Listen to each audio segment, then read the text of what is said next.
to Christ the Center, your weekly conversation of Reformed theology. This is episode number 578. My name is Camden Busey. I'm the pastor of Hope OPC in Grayslake, Illinois.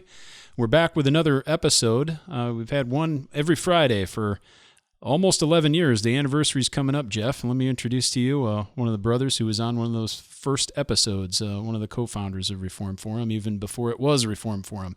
We have Jeff Waddington, Stated Supply of Knox OPC in Lansdowne, Pennsylvania, calling in from Norristown. Isn't that how they say it out there? Norristown. Welcome back, Jeff. It's great to talk to you. Good to be here and to have our guests.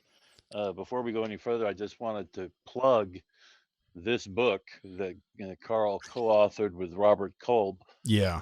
Titled Between Wittenberg and Geneva, Lutheran and Reformed Theology and Conversation. And there is a great chapter on the Lord's Supper, which we're going to be talking about in this during this conversation. I love it. Thanks, Excellent. Jeff. I could sit back. You're doing my job for me. Let me introduce to you. We do have a guest. We do want to introduce our friend, Dr. Karl Truman, who is a professor of Biblical and Religious Studies at Grove City College. He's also one of the co-hosts or panelists, I don't know what you call yourselves over there, at the Mortification of Spin with the Alliance of Confessing Evangelicals. Welcome back, Karl. It's great to talk to you, too. Great to talk to you, Camden. I think it's a few years since I was last on. I think so. It's not intentional. No. I didn't take it personally.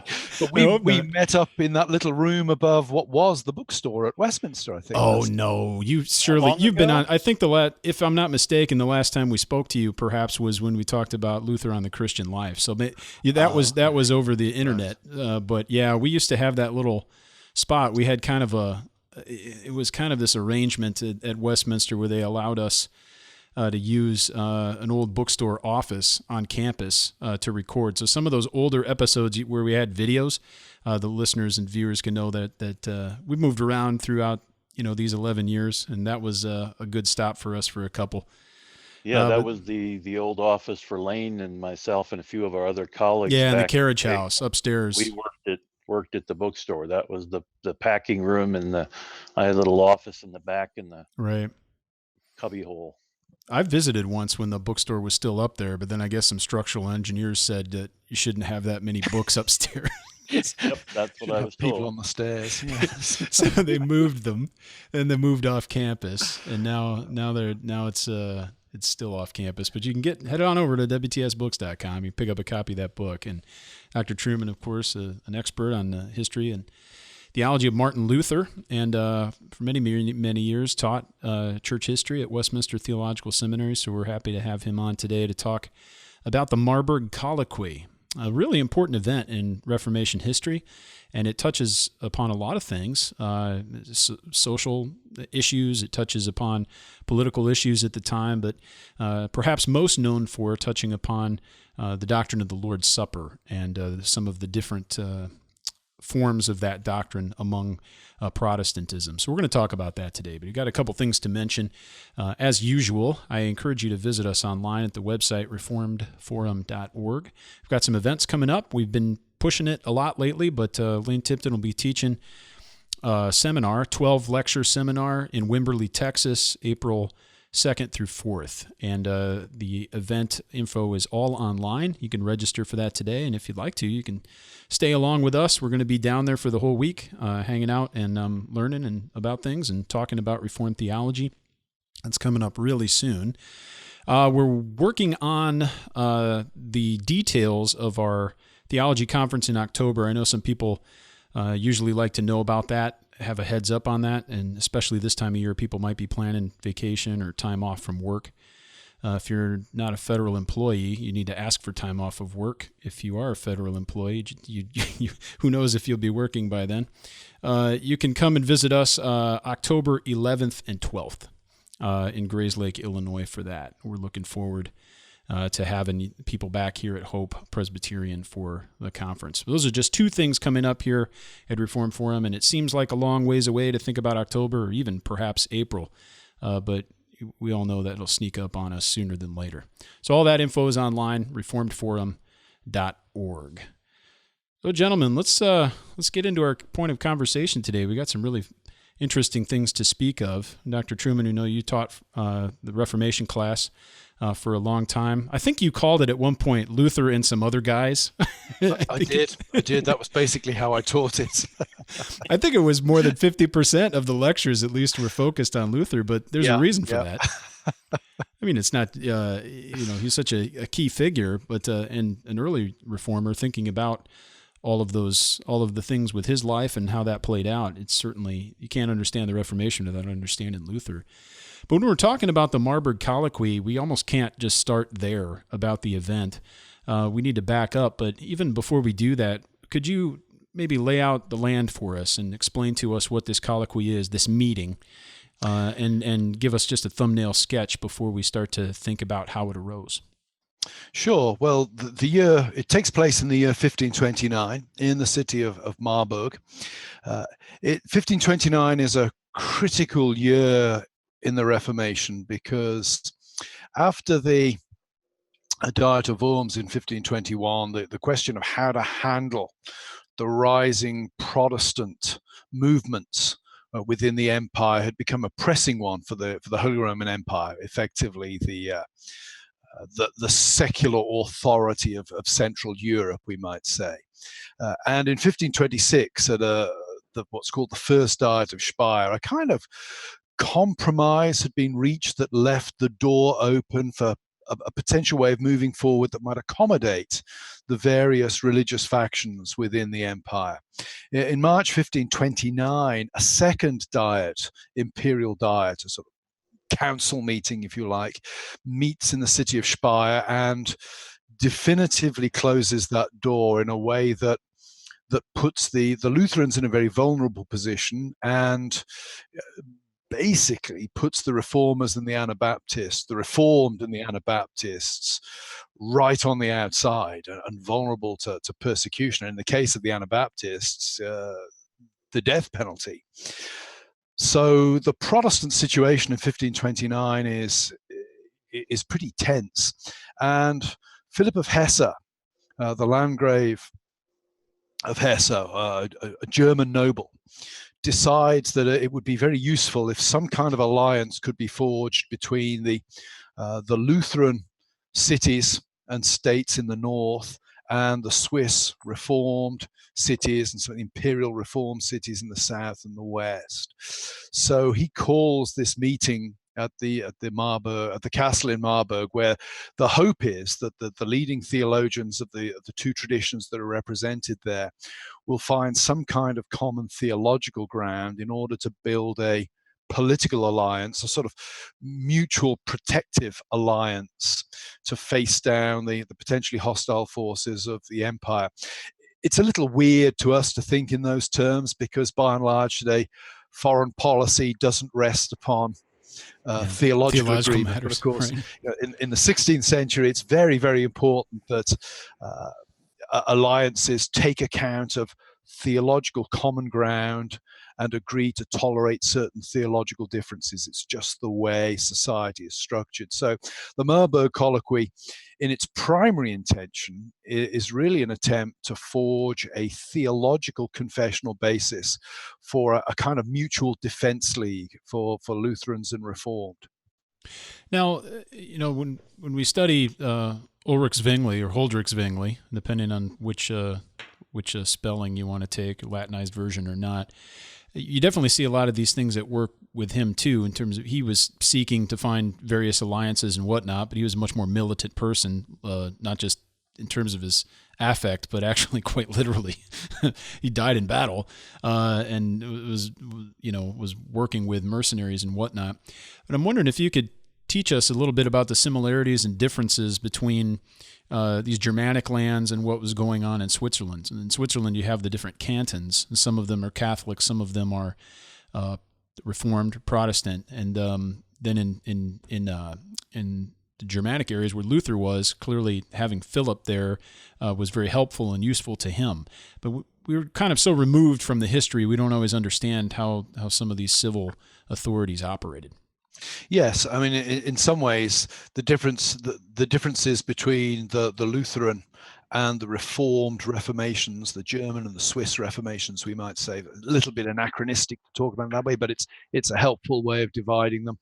The differences are almost as significant as the similarities. I mean, we no doubt we will probe some of the theological commonalities and differences later.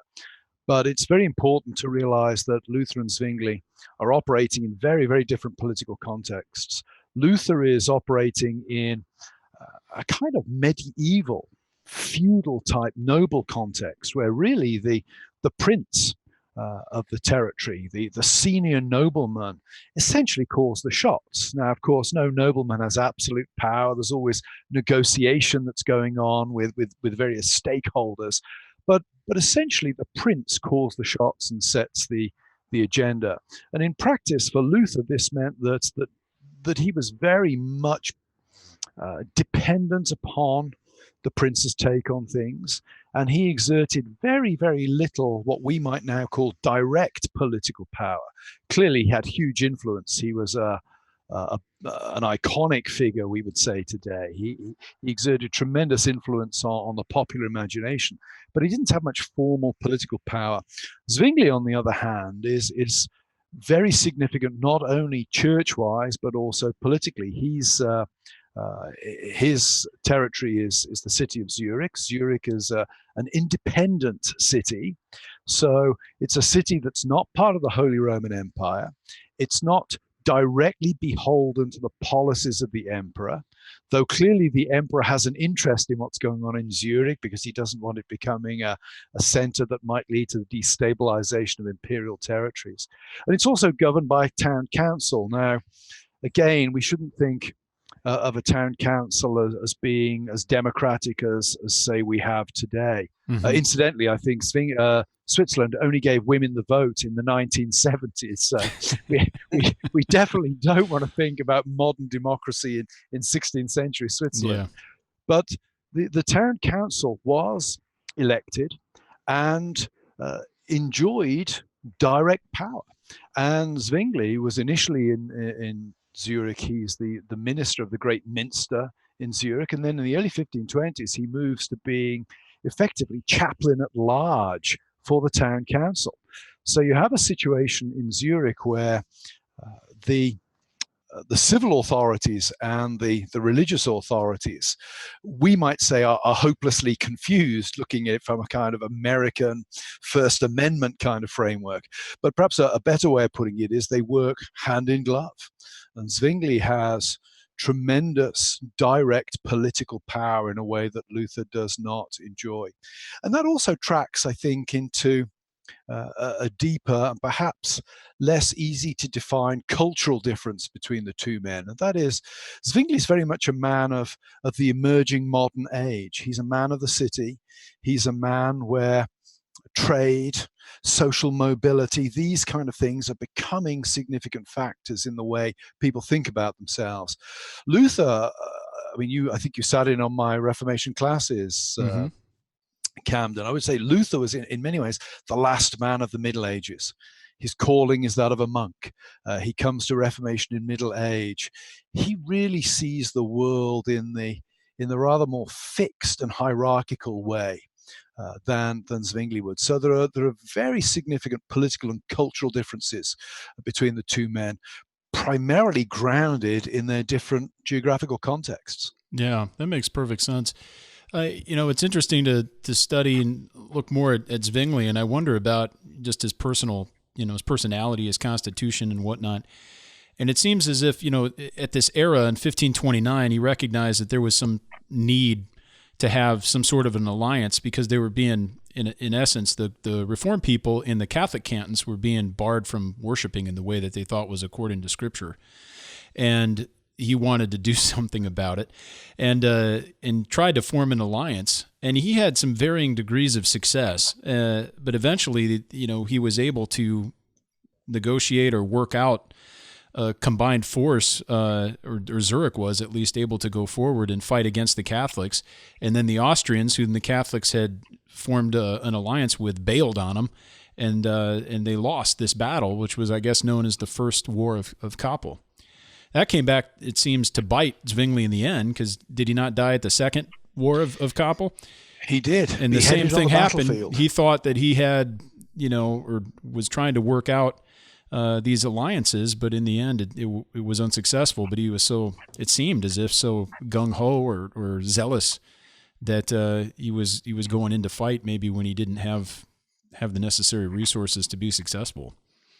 Yeah, I think there is an innate radicalism in the Zurich Reformation that you don't find so much in Luther. You certainly get it in certain Lutherans. But again, Luther's need to make sure that the elector is okay with what he's doing. The only thing stopping Luther being extradited to Rome and executed, handed over to church authorities, is the whim of the elector. That, I think, imposes a certain external slowness and conservatism on the Lutheran Reformation. 1522 is a key year for Luther, when he's been hiding in the Wartburg Castle after the Diet of Worms, and he has to return to Wittenberg because iconoclastic riots have broken out. There's Anabaptist influence coming in, and some of the more gung-ho Lutheran leaders are pressing for a more thorough iconoclastic form of Reformation. Luther has to come back to bring peace to the streets of Wittenberg, precisely because if the elector thinks the social situation is flying out of control, he'll just hand Luther over and take them back 5 years effectively.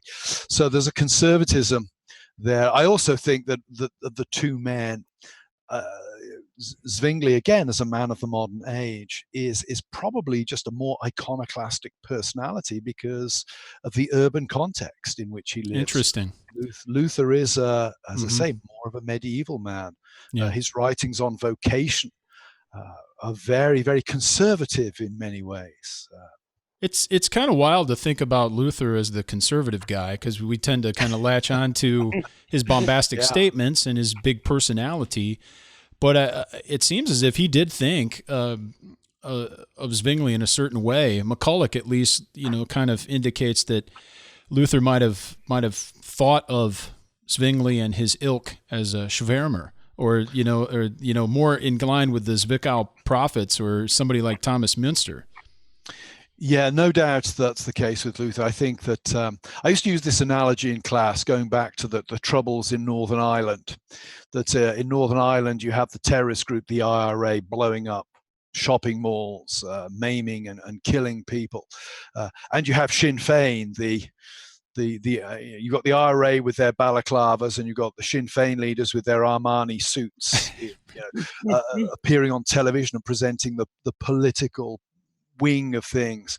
I think for Luther, Zwingli was just the Sinn Féin of the Anabaptist movement in many ways. He was the respectable facade that was hiding lunacy and craziness behind the scenes. So when Luther receives news of Zwingli's death, the only comment he makes at dinner that night is something to the effect of, well, those who live by the sword shall die by the sword. There's not an ounce of human sympathy or kindness shown towards Zwingli in that comment.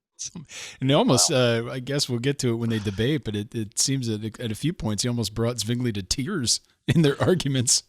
Oh, yes. He was a thug, without a shadow of doubt. You can be conservative and a thug is the lesson, I think, from Luther. You said it.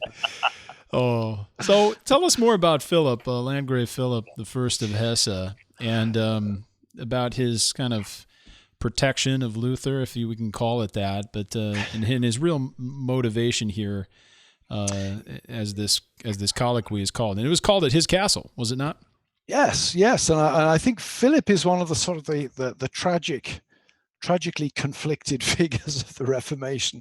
He first appears in the Luther story in 1521 at the Diet of Worms, when Luther arrives in Worms to engage in debate not to engage in debate, but effectively to be tried before the emperor. Numerous great and good come to visit him to ask him for pastoral advice, and Philip is one of those. And he, the advice he wants from Luther is a sexual advice relative to his his wife. So I think Americans would say Philip is clearly a man with issues. Later in Luther's career, he's actually the focal point of one of the great scandals of Luther's life, because again, a sexual issue. He asks Luther's advice. He really doesn't like the lady he's married to. Yeah, he doesn't find her attractive, right? Doesn't find her attractive, falling in love with a much younger woman. Wants Luther's advice on, how to deal with this. Now, on one level, you've got to say, well, at least he's wrestling with it. Many nobles would just have taken a mistress, right? So, well, Zwingli. Let's give him some marks for wrestling with the problem. Right. But Luther's advice, and Melanchthon's too, is eventually, look, why don't you just, the patriarchs were polygamists.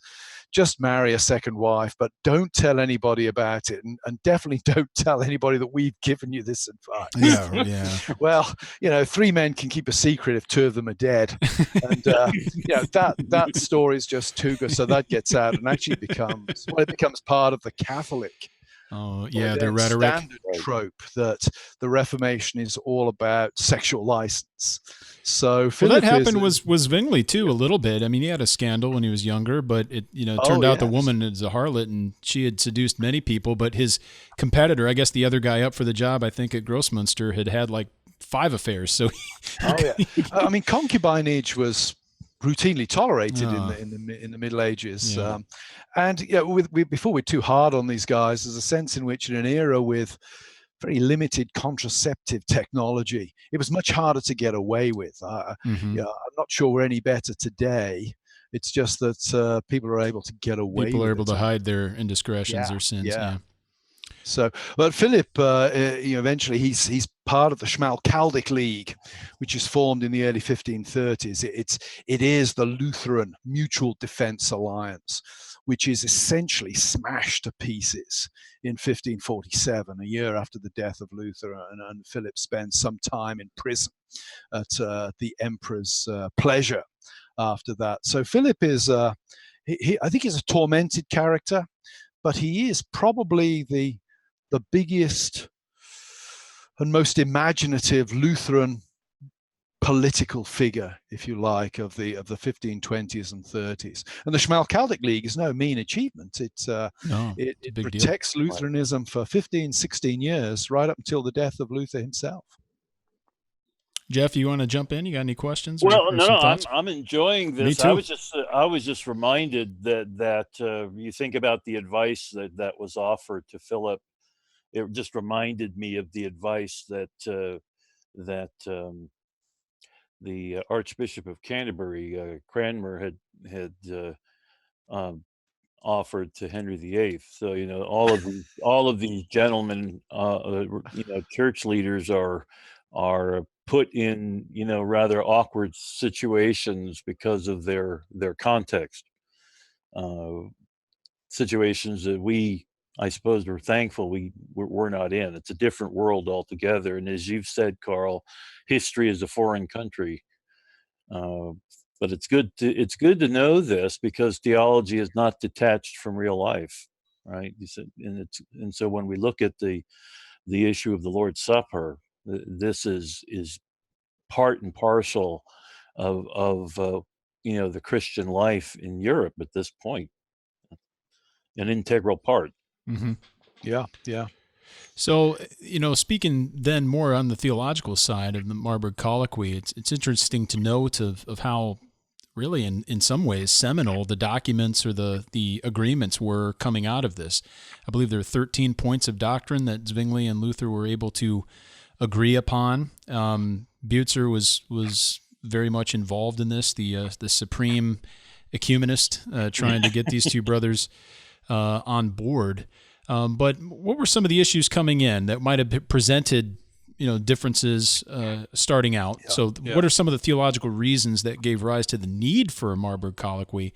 Was it more than just the Lord's Supper, or was that even at the very beginning kind of the real sticking point? If you look at Luther, if you compare Lutheran theology or Luther's theology to Zwingli's theology, there are definitely differences in emphases. Justification by grace through faith, for example, which is absolutely central to Luther and will become central to Calvin as well, is is somewhat conspicuous by its absence from Zwingli. My doctoral supervisor, Peter Stevens, did his work on Butzer and Zwingli, and I remember in one of my seminar discussions with him when I was starting my PhD, and him highlighting the comparative lack of discussions of justification in Zwingli that surprised me. Now, of course, the lack of emphasis doesn't necessarily mean fundamental disagreement in content. Though it has to be said, when you look at Zwingli's allusions to justification, he's perhaps more kind of Augustinian / transformative than Luther would have been. But that's not a major bone of contention between them as far as I can see. Mm-hmm. If we're looking for an emphasis in Zwingli then that we don't find in Luther, I think Zwingli's emphasis on providence is a powerful one, and arising in some ways out of very distinct pastoral situation where 1519 to 1520 the plague comes to Zurich, and 25% of the inhabitants of Zurich are wiped out by plague, and this drives Zwingli to reflect upon the sovereignty of God and upon the nature of God's providence in a way that was never quite the case for Luther. So with Zwingli we have, Luther we have justification, Zwingli we perhaps have sovereignty. Mm-hmm. But having said that, those weren't major points of tension between them. The big one is the Lord's Supper, and very specifically whether the whole Christ, divine and human, is present, to use the terminology of later Lutheranism, in, with, and under the elements of bread and wine. Yeah. In medieval theology, as you guys know, the thinking was that at the moment of consecration, the substance of the bread and wine changed into the substance of the body and blood of the Lord Jesus Christ. Not that there was anemic flesh in the bread and just blood in the wine. The whole Christ became the substance of both elements. So all that was left was an appearance of bread and wine, not any real bread and wine. The accidents, Yeah. Luther, pretty early on in his career, gets rid of that idea and has Christ present, the whole Christ, divine and human, present in the bread and the wine, and that will become the big bone of contention with the Zwinglians. Mm-hmm.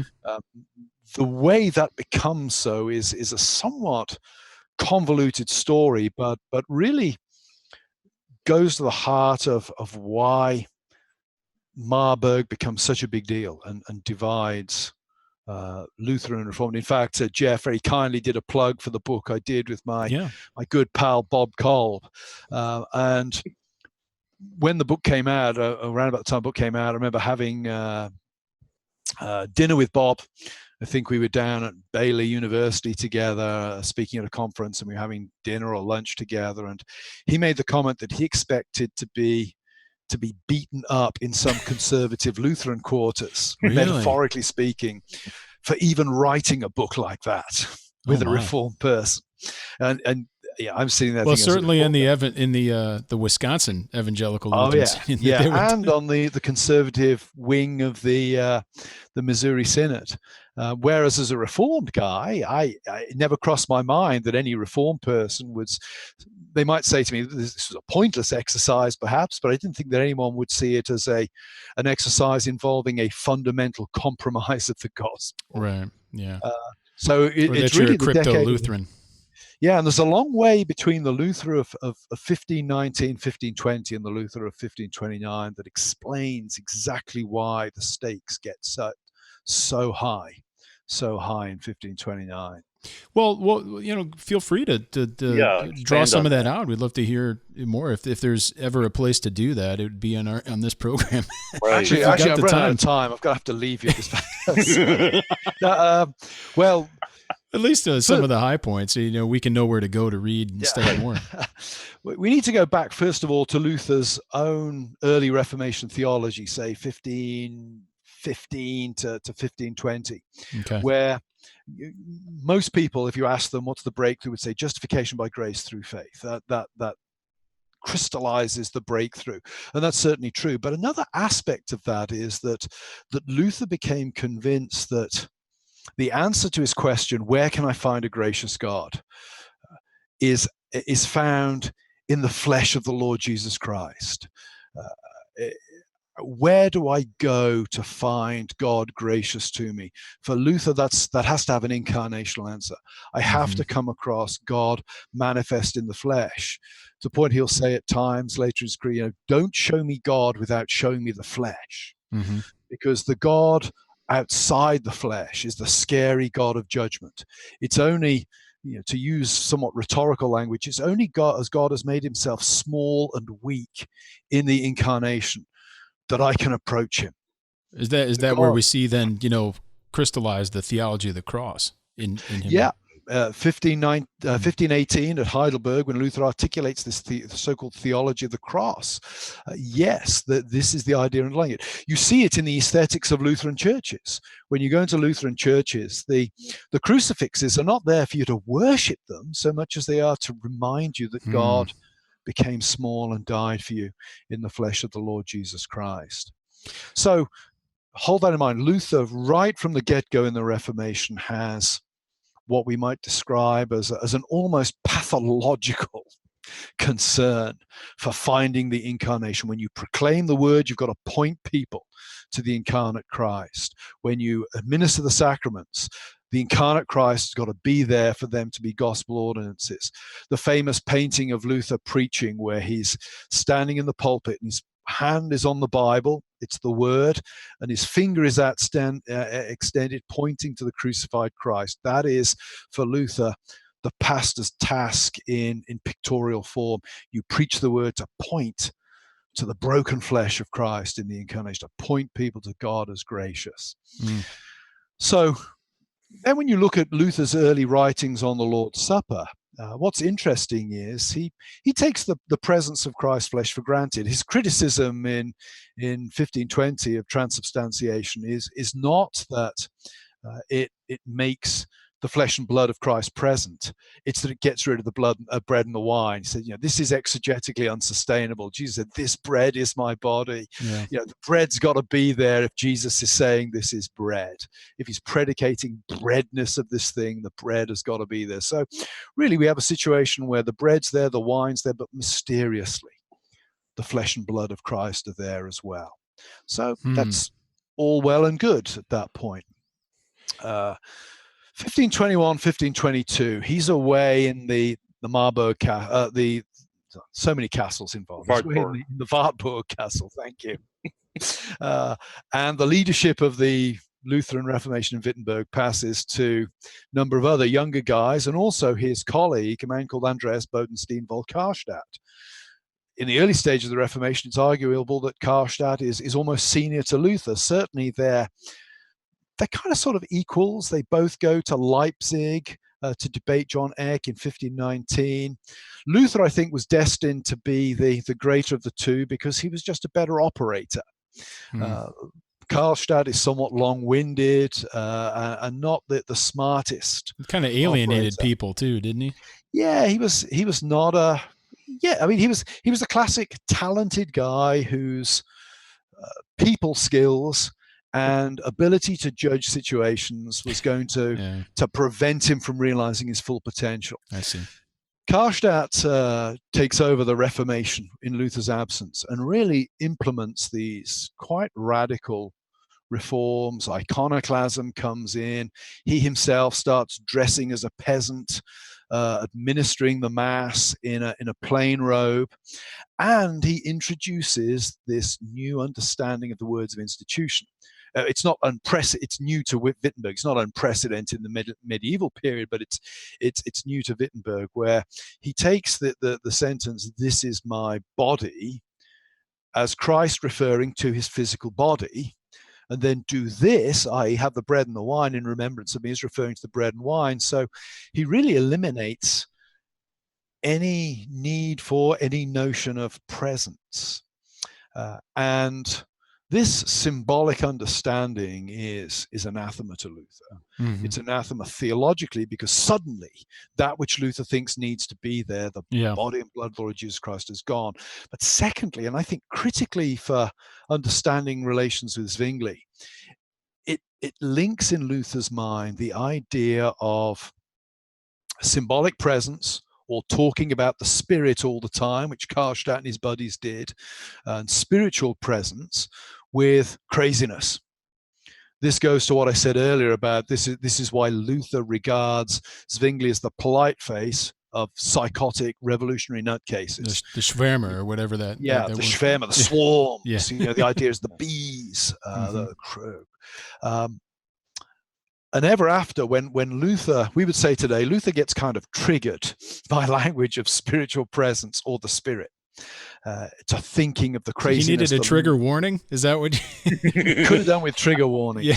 So what's happened up until this point in Luther's writings on the Lord's Supper, they're really quite delightful in many ways. And I think Reformed readers can read some of the early stuff on Luther's writings on the Lord's Supper, enjoy them. You can read the Small Catechism by Luther, which comes from 1527, 1528. I think as a Reformed person, and agree with almost everything that's said there, if not everything, because it picks up on the early emphasis.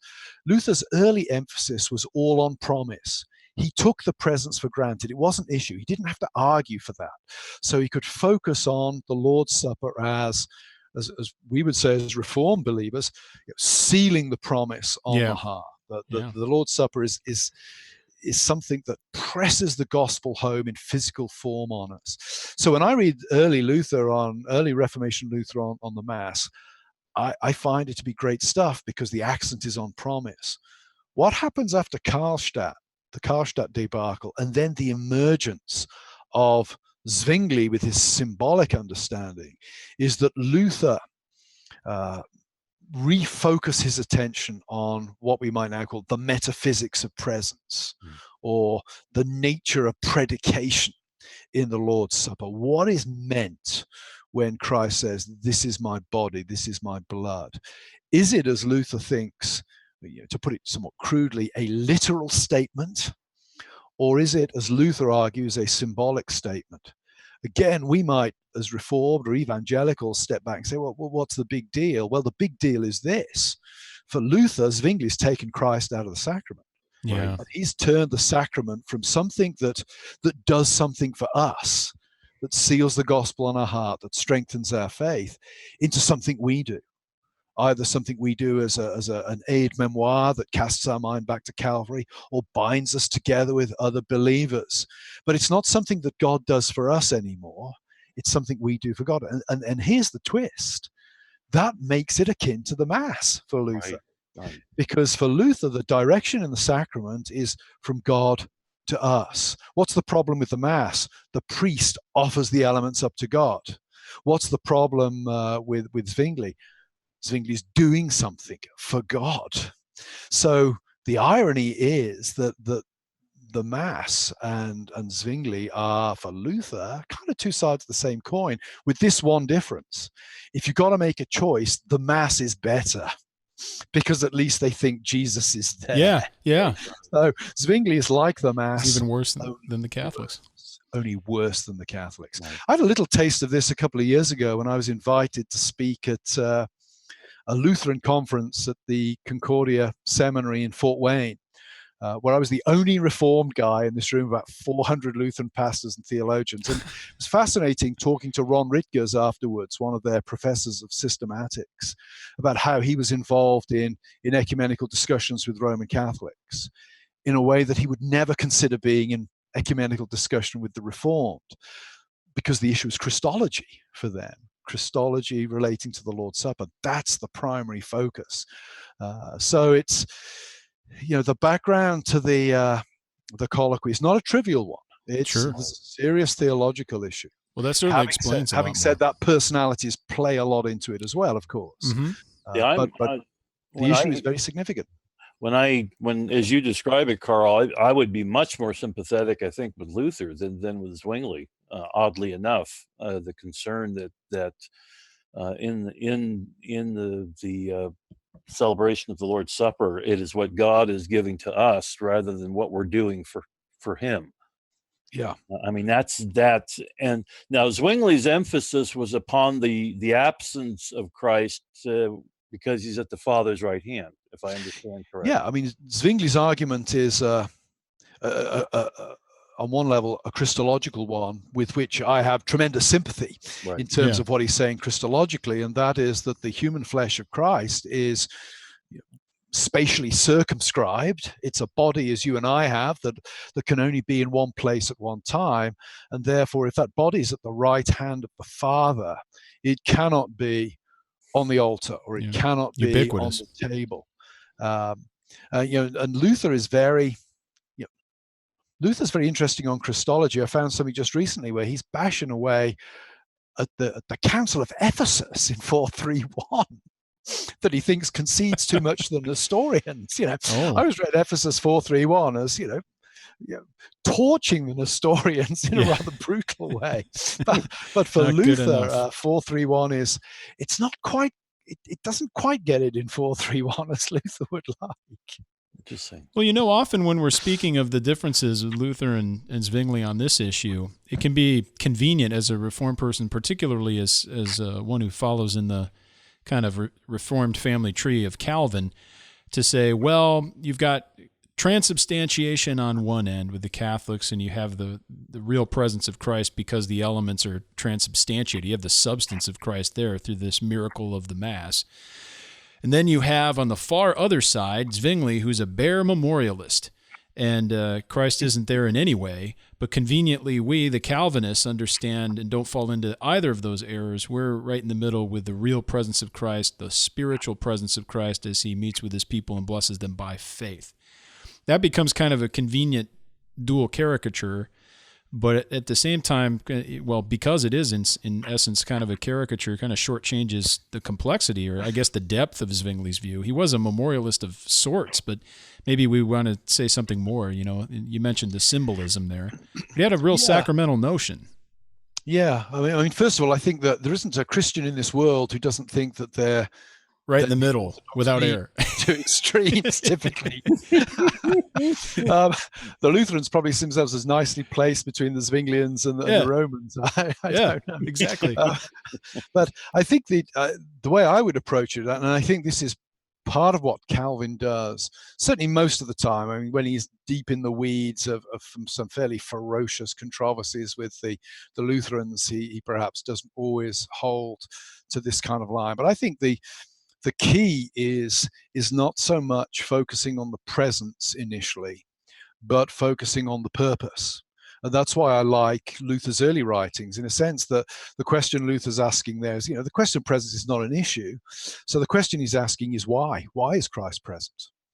And I think what Calvin tries to do is reorient the discussion in that way. I think Calvin is instinctively more sympathetic to Luther. He comments that I think it's when he's in Basel at one point, mixing with a bunch of guys who will go on in their different ways to become significant reformers. He's the one guy who favors the writings of Luther over Zwingli, and the reason he does that is Zwingli's. He's heard. I think he'd heard that Zwingli's sacramental theology was very reductive. So there's definitely, we might say, a gravitational pull towards Luther for Calvin. And I've sometimes said this, and I've had pushback from people who probably know better than me. But there's a sense in which I think what Calvin's trying to do is salvage as much of Luther as he can, on the basis of a sound Chalcedonian Christology. Yeah, exactly. If I could put it that way, and I think what if you like what Calvin and Zwingli share in common is the Christology. What Calvin and Luther share in common, at least the earlier Luther, is the question: why? I got you. Why is Christ present? It's not the metaphysical question, though that's important. It's that question of why. Yeah. What sacrament doing? What is Christ in the sacrament doing? Did Luther ever have an opportunity to read Calvin on his doctrine of the Lord's Supper, and did he make comment? I've heard anecdotally that Luther read Calvin and said, if only I'd read this, I'd have been persuaded. Never found that firsthand. It sounds to me like a convenient. Yeah, sure. Right. It may be a bit of Catholic propaganda to make Luther look worse, or it may be Calvinistic propaganda to make Luther look better. Who knows? Deathbed conversions and third-hand stories that work in the favor of the person telling them are things that I tend to view with some skepticism. So, Karl, the story of Luther throwing the tablecloth off the table at Marburg and there being the writing in chalk or whatever on the table, is that true? As far as I know, yep, that's recorded in the early accounts. We have a couple of different accounts of Marburg. They're quite funny to read because one's a Lutheran account, one's a Reformed account, and if I remember correctly, in the one account, Zwingli bursts into tears because he's seeing Christendom being torn asunder in front of him. And in the other one, Zwingli cries crocodile tears, sort of secretly satisfied that his plan to destroy the Christian faith is coming to fruition. It's, my goodness. It's the blog world has merely made the underlying nastiness of the Christian world more public and accessible. It didn't engender it; it just disclosed it. It's facilitated it, but yes, Reformation pamphlets. Now, gosh, Reformation pamphlets are worth reading just to be reminded that no, the standard of discourse has not declined. Is there some sort of a EBO for that, like an actual journal that people can find in libraries where you can read some of those? Oh, sure. I mean, if you've got EBO, the it's early in English EBO? books online, if you've got access to that, you should be able to find some English Reformation English pamphlets ones, quite right. easily there. Yeah, that makes perfect sense. The digital Reformation, post-Reformation library, I would imagine, would have some of that.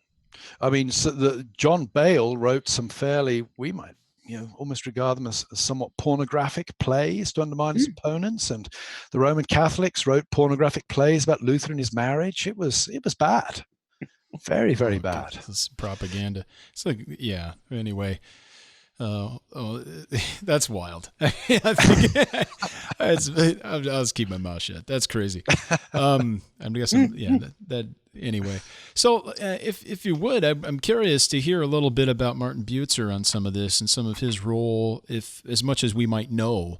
But he really wanted to find some true connection here theologically. He definitely had an ecumenical spirit about him and did everything he could. I'm not so sure that Butzer was the kind of guy who would compromise his own conviction. I think he had some conviction, but at the same time, he sometimes characterized as kind of a lowest common denominator Protestant, but he wanted to have a unity here among the Protestants rather than a splintered, fractioned group of Protestants that had no real unity against Rome. What was Butzer at work here? How much was he involved in terms of maybe drafting some of these articles? And then what did he do afterward when they couldn't find agreement? Well, I think with Butzer, the first thing to comment is you've got to remember that, again, we talked about this a little bit earlier, the 16th century is a very different world.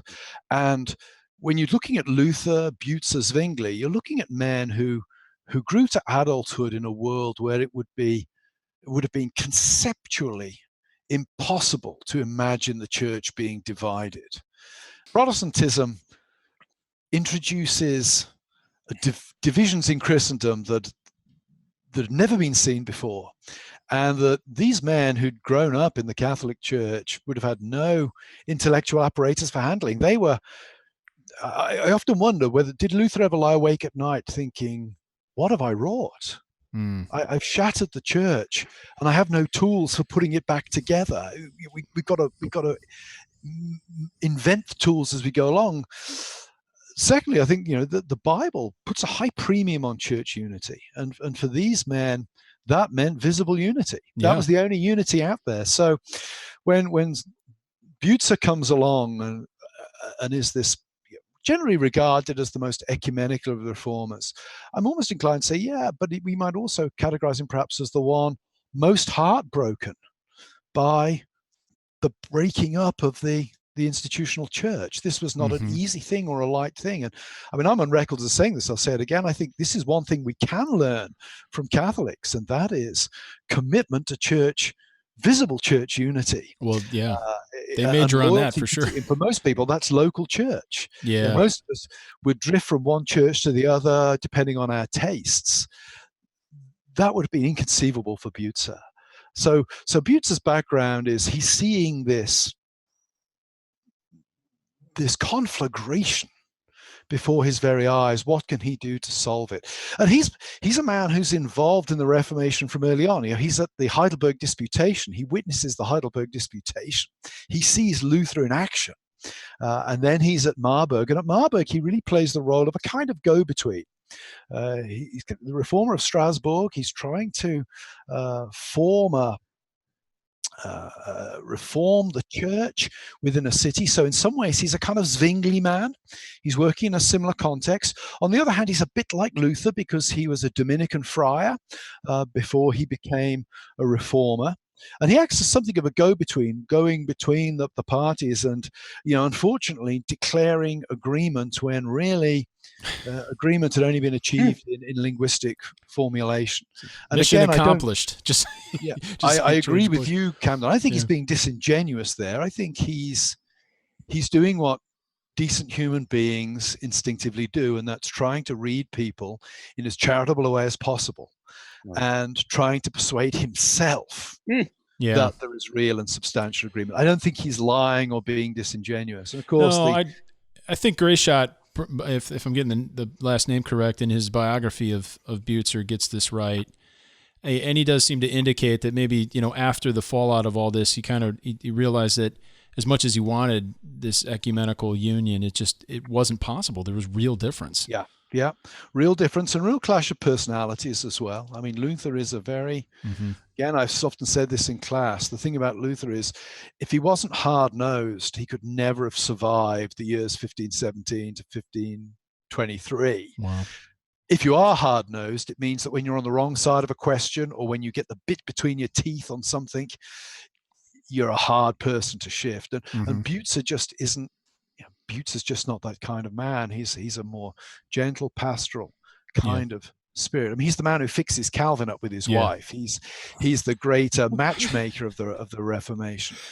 The aftermath of Bucer, of course, I think he's most significant as the reformer of Strasbourg, where he develops a model of church life that is profoundly influential on John Calvin and shaped Calvin's exile in Strasbourg for a while, pastor of the church exiles there. And he takes Bucer's ideas, particularly his idea of trying to separate the discipline of the church from the oversight of the state, which Bucer was pressing for in Strasbourg. That's what Calvin presses for in Geneva. Bucer has a round two on the Lord's Supper and leads to the Wittenberg Accord of 1536, where Bucer, brings about this agreement between Lutheran and Reformed, but really the Reformed have to compromise on just about everything. And it's one of the more repellent episodes in some ways in Luther's own life, because Luther basically harangues Bucer. He reduces Bucer to tears in 1536. He breaks his spirit in the way that he treats Bucer. So poor old Bucer really was in some ways a martyr to the desire to bring brothers together in a theological way. Thankfully, Bob Kolb never reduced me to tears. Sometimes him forgetting to include the attachments on emails to me when he only checks his email once a week was excruciating. Right. But never Bob cried. and I get on very well. There was no haranguing on either side. Never cried. A friend of ours likens Bucer. He says he's the Clowney of the Reformation. I don't know Dr. Clowney well enough. Was that intended as a criticism or as a compliment? You can take it as you will. However you want. He certainly wasn't the matron of the Reformation. No, there's not. Agree on definitely. that. We can agree on that. What was the aftermath or fallout, or maybe a kinder word, more optimistic word would be legacy? What was a legacy of Marburg, especially looking to the Diet of Augsburg a little bit later? How was Marburg? The Marburg Articles form the basis for the documents ultimately that were presented to the Diet of Augsburg in 1530, when a real bid is made to make the emperor. There's a real chance that the emperor might subscribe a Protestant confession and the empire becomes Protestant. In retrospect, there's no chance at all. But I think going back to then, everything was up for grabs. So Melanchthon drafts what's known as the Augsburg Confession and presents it to the emperor. Zwingli drafts a set of articles to present them to the emperor. The emperor refuses to subscribe both. The emperor's refusal to subscribe is a more deadly decision for the Reformed than it is for the Lutherans.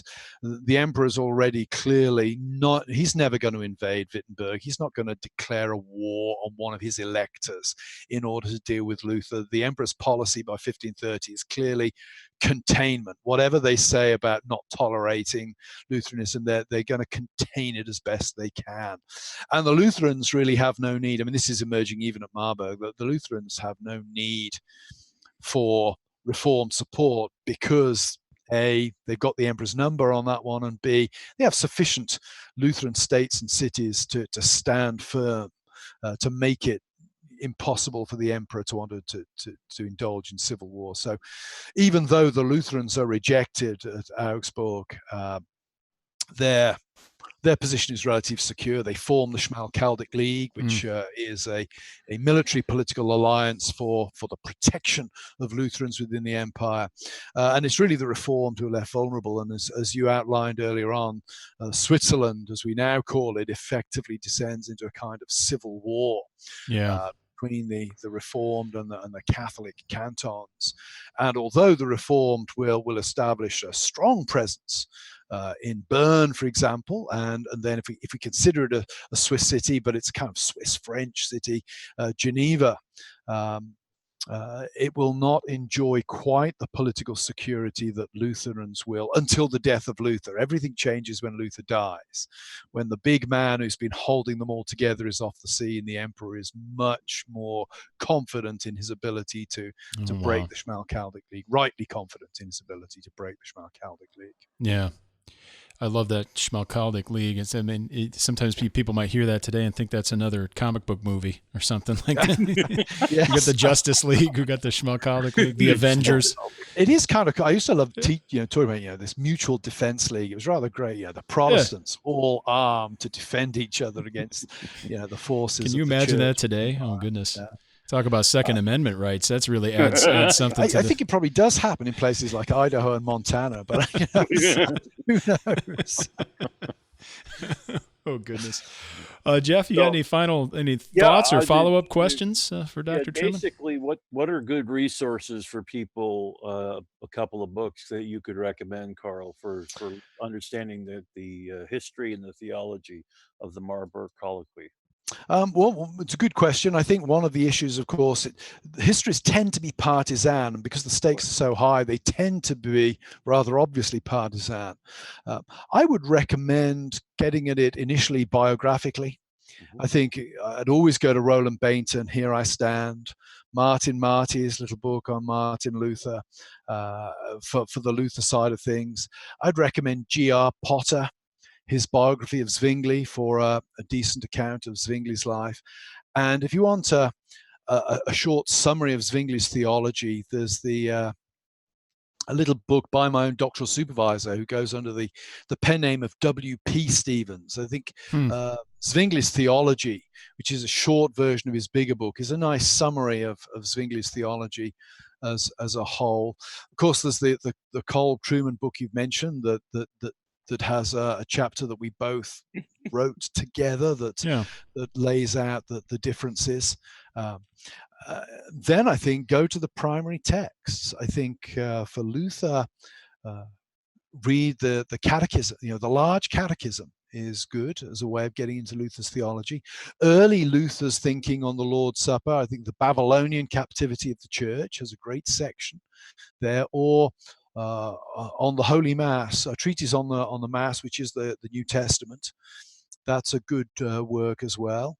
And on Zwingli, it's a bit like did Zwingli write any good books? It'd have to go. He didn't live that long, really. I mean, and there's reasons why his works aren't as It's as he's rapidly superseded by Bullinger and Calvin and the Reform front. I mean, he dies young. I'm thinking of his A Friendly Exegesis. I think that's Zwingli. Go to A Friendly Exegesis, and as a way of looking at his engagement with Luther. I got one more kind of a speculative question for you. If there are some THM or PhD students somewhere out there listening, or established scholars looking for something to do, and I'm sure they have plenty of their own ideas, what would be a thesis that you'd really like to read? I mean, that doesn't yet exist in this subject matter. In this area, that's an interesting one. I think we still await something really good in English on Martin Bucer's Eucharistic theology. Again, Peter Stevens did work on the Holy Spirit and Bucer. There's some work there, but I think a good, thorough study of Martin Bucer on the Lord's Supper would be good. Yeah, and it might be interesting as well to see the role of patristic and medieval Christological patterns in the debate as well. I think that's something that we're becoming more and more aware of, that the particularly 4th, 5th century debates on patristic Christology shape the thinking, later Eucharistic thinking of the church in profound ways. I'd be interested to see how does that play out in some of the Reformation and post-Reformation writings. Yeah, I'd read all of those. That sounds great. Well, this has been a fascinating conversation. We always enjoy speaking with you, Karl. I mean, thanks for taking time out of your day to meet with us and do it on camera. We really appreciate it. It's been a pleasure. It's great to be with you guys. I want to point people back to where they ought to go. You can visit Grove City College online at gcc.edu. You can also head on over to the Alliance of Confessing Evangelicals at alliancenet.org. And there you'll find information about the Alliance, and you can also head on over to the Mortification of Spin website directly from that landing page as well. So say hi to the folks over at Mortification, Karl, and of course everyone here. You can visit us online at reformedforum.org. There you'll find information about all of our programs and upcoming events. You can register, and if you'd like to get a hold of us, you can do so perhaps most easily at mail@reformedforum.org. Of course, all the social media spots, Facebook, Twitter, Instagram, you name it. Thank you so much for listening. I hope you join us again next time on Christ the Center.